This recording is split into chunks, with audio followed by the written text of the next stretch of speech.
एक महत्त्वाची बातमी, कर्जतमधून आपल्याला 50,000च्या लीडनं जिंकावं लागेल असं आदित्य ठाकरे यांनी म्हटलंय। आपल्याला गद्दारीची ही कीड एकदाची नष्ट करावी लागेल असंही आदित्य ठाकरे म्हणाले। महायुतीचे आमदार पुन्हा निवडून येणार नाही, आदित्य ठाकरे यांनी सत्ताधाऱ्यांवर हा निशाणा साधलाय।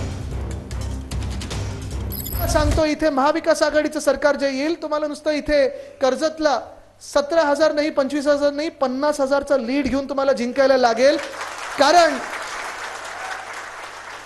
कारण आपल्याला ही गद्दारीची जी कीड लागलेली आहे ती एकदाच नष्ट करायला लागेल, दूर करायला लागेल। तुमच्यावर खोटे केसेस टाकण्याचा प्रयत्न करणार, तुम्हाला धमकी देण्याचा प्रयत्न करणार। कोणी घाबरणारे इथे कोण आहेत का? हात वरती करा। घाबरणारे असतील तर इथे कोणाला जागा नाही, ते तुम्ही मग जा दुसऱ्या पक्षामध्ये। निवडून येणार नाहीयेत आणि ह्यांचं पुढे काही चालणार नाही, महाराष्ट्रानं हकलवणार आहे ही शपथ घेऊन आपल्याला आता पुढे जायचं आहे। आज आपण पाहतो ना, हे मध्ये आता जे काही अर्थसंकल्प सादर झाला, एक निवडणुकीच्या आधी अर्थसंकल्प सादर झाला, अंतरिम अर्थसंकल्प ज्याला काहीच अर्थ नव्हता, आणि मग पुन्हा एकदा गाजर वाटण्याचा कार्यक्रम झालेला आहे।